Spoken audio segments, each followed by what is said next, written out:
होंगे। नहीं मालूम हो तो सीख लेना।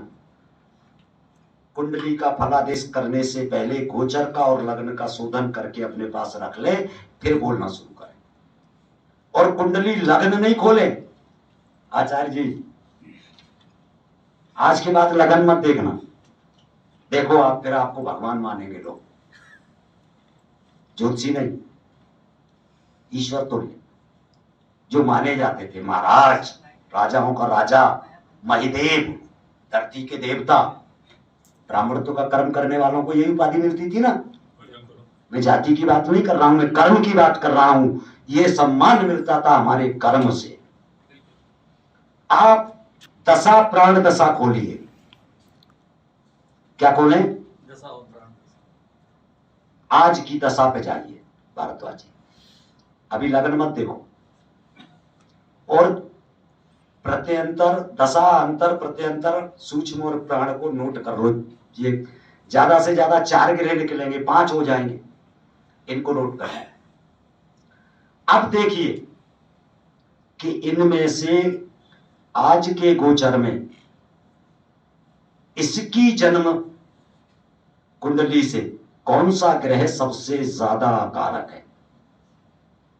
बस कोई समस्या लेके आया है यार भारद्वाज जी, वही समस्या लेकर वो मेरे पास आया है। मुझे पूरी कुंडली सुनाने की आवश्यकता नहीं, सीधी सीधी बात करो। अब आप कहोगे कि लग्न में 3, मैंने बोला था ना सप्तम घर में 3 चीजें देखी जाती है प्रमुखता, छोटी छोटी तो बहुत है। या रोग बीमारी में जाओ तो उसका भी एक सब्जेक्ट है। तो हम 3 क्या देखेंगे? प्रत्येक लग्न 3 नक्षत्रों की होती है। क्या वो जो अकारक ग्रह मैंने निकाला है प्राण दशा से भारद्वाज जी, और कंपनी का सूत्र है, बिल्कुल ब्रांडेड। आज का कहते हैं ना हमें ब्रांडेड कुर्ता चाहिए, तो ज्योतिष का ब्रांडेड सूत्र दे रहा हूं। जो हमने निकाला था प्राण सूक्ष्म में से, उसमें सबसे अकारक गोचर में कौन सा ग्रह चल रहा है? वही समस्या लेके आया नहीं, वो किस नक्षत्र को फॉलो कर रहा है, किस भाव में रिप्रेजेंट कर रहा है। जब हम जिस नक्षत्र को रिप्रेजेंट कर रहा है वो उस नक्षत्र के द्वारा भविष्यफल करेंगे तो हम करेक्ट वो बताएंगे जो समस्या सामने वाला लेकर आया है। और जितने ज्योतिषियों पर वो जाएगा, वो सारे ज्योतिषी अगर इस सूत्र को फॉलो करना शुरू कर दें, पहले थोड़ी कसरत तो करनी पड़ेगी, अभ्यास करना पड़ेगा, और ये किसी किताब में नहीं मिलेगा साहब। मैं व्हाट्सएप के ग्रुप चलाता हूं, कोई जुड़ा रहा हो तो उसको मालूम होगा। पहले मैं इतवार का दिन व्हाट्सएप पे फ्री देता था, निःशुल्क ग्रुप में 8-10 कुंडली आती थी, फ्री देखता था। सुबह 9 बजे से पहले अपना डिटेल भेजो, टोकन डाल दो, 12 बजे से फलित शुरू करूंगा 6 बजे तक। फिर मैंने सोमवार किया, मंगल किया, बुध किया, गुरु किया, सारे हफ्तों में सारे को चेक किया और उस गोचर को सेट किया। जैसे अभी मैं गुरुवार कर रहा हूं, तो गुरुवार के दिन मेरे पास 14 कुंडली आई थी, मेरे पास डिटेल है।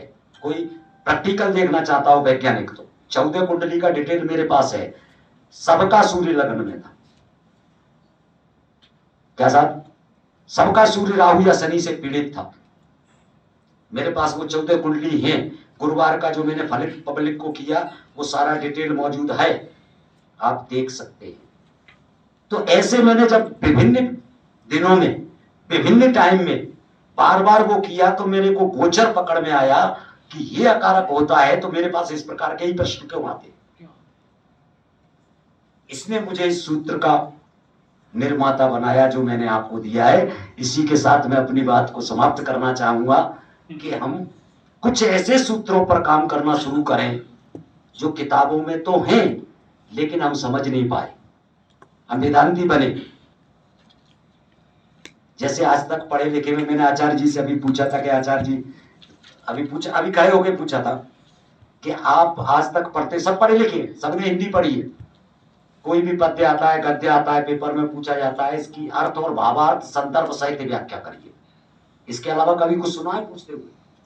पढ़ाया आपने कि हर भाषा में किसी भी गद्य पद्य का अर्थ, भावार्थ और संदर्भ इतना ही सिखाया जाता है ना साहब। एक गूढ़ार्थ भी होता है कि सामने वाले ने कहना क्या चाहा है। या देवी सर्वभूते शक्ति रूपेण संस्था नमस्तस्यै नमस्तस्यै नमस्तस्यै नमः नमः। मैं तंत्र बता रहा हूं साहब, विज्ञान बता रहा हूं। अर्थ तो दुनिया कर लेती है कि कण कण में विराजमान ब्रह्मांड, चराचर ब्रह्मांड के कण कण में विराजमान, हे देवी मैं तुझे बारंबार नमस्कार करता हूं, है क्या? किसी वैज्ञानिक को बता पाओगे? बहुत आसानी से। परमाणु को भी तोड़ दिया जाए, वैसे तो पांच तत्व, पांच देव हमारे बताए मूल प्रकृति के, सदा भवानी दायनी ब्रह्मा विष्णु महेश, ये सुना ही होगा आपने, भी जल्दी चल रहा हूं, समय ओवर ले लिया। तो परमाणु में भी पांच ही तत्व होते हैं, electron, neutron, proton, electrical circuit, magnetic circuit. नाम बदल देने से शक्ति थोड़ी बदल जाएगी, ऊर्जा तो वही है। लेकिन परमाणु को भी नष्ट कर दिया जाए, परमाणु को भी खत्म कर दिया जाए, तो क्या वो खत्म हो जाता है? अगर भौतिक विज्ञान गहराई से किसी ने पढ़ी होगी तो मालूम होगा। फिर भी एक तत्व बचता है जिसको वैज्ञानिकों ने नाम दिया है कैटलिक एजेंट। कैटलिक एजेंट, कैटलिक एजेंट क्या है? न कभी सड़ता है, न गलता है, न जलता है, न खत्म होता है, न मरता है। उचित परिस्थितियों में फिर एक संयमित वातावरण में फिर से एक परमाणु को जन्म देने का कारक बनता है। यही हमारे आत्मा का रूप हमारे वेदों ने दर्शाया है। बिन पग चले सुने बिन काना, बिन कर कर्म करे बिन विधि नाना, इसी रूप का। इसका मतलब कैटलिक एजेंट सो मीन्स आत्मा, या देवी सर्वभूतेषु कैटलिक एजेंट, मैं तुझे बारंबार प्रणाम करता हूं। ये मैं अमेरिका में भाषण दे सकता हूं और उनके पाप को मानना पड़ेगा कि हमारा वेद, हमारा शास्त्र भी विज्ञान है। ये है उसका गूढ़ अर्थ।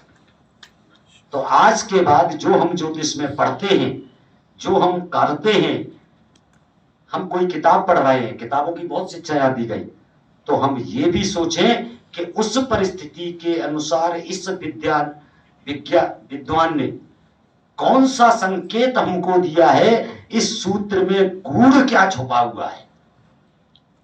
सप्तम भाव के लिए अगर बोला गया है या नक्षत्र का ये बताया गया है रूप, या मान लो कि ये भाव उच्च, सूर्य उच्च का होता है, थोड़ा स्पष्ट कर देता हूं। कहां होता है? 10 डिग्री पे बेस की, वहीं क्यों होता है? 9 पे क्यों नहीं होता? 12 पे क्यों नहीं होता? 13 पे क्यों नहीं होता? सूर्य आत्मा का कारक है, और जो नक्षत्र है अश्विनी, वो मोक्ष का कारक है। और आत्मा की सर्वोच्च स्थिति क्या है? मोक्ष की प्राप्ति। लेकिन मोक्ष की रास्ता है कि मोक्ष का कारक है जब उसके अंतिम चरण पर पहुंचता है, कदम रखता है, वहां उच्च का होता है। सूर्य 10 डिग्री पर केतु के नक्षत्र के अंतिम चरण पर पहुंचता है, तब वो मोक्ष का अनुगामी होता है। अब ज्योतिष में फलित क्या होगा? अगर 20 साल में सूर्य की दशा आई उच्च के की, 20 वर्ष में, तो उसे शिक्षा से मुक्ति मिलेगी, बहुत अच्छी डिग्री लेके आएगा, उसमें सहयोगी होगा। 24 साल में आई तो शादी की जिम्मेदारी से मुक्त हो जाएगा, वैवाहिक जीवन बढ़ जाएगा। 35 में आई तो दूसरे कामों से मुक्ति दिलाएगा। अगर वो 45 के बाद आया है तो जो रोग बीमारियां, जो चिंताएं, जो बच्चों की चिंता है, जो जिम्मेदारियां हैं, उनसे मुक्ति दिलाएगा। लेकिन वही जब 70-75 के बाद अगर सूर्य की दशा आई है उच्च की, तो इस जीवन से ही मुक्ति दिला देगा। बोलो सियावर रामचंद्र की जय। ये है सूत्र, ये है उसके अंदर छुपा हुआ गूढ़ अर्थ। तो हम गूढ़ अर्थ करना भी सीखे, जो हमें फलित के सूत्र मिले हैं। इसी के साथ में सभी को नमन करते हुए अपनी बात को समाप्त करता हूं।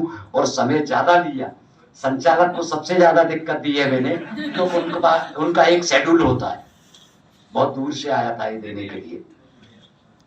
मैं उनसे और विशेष तौर पर क्षमा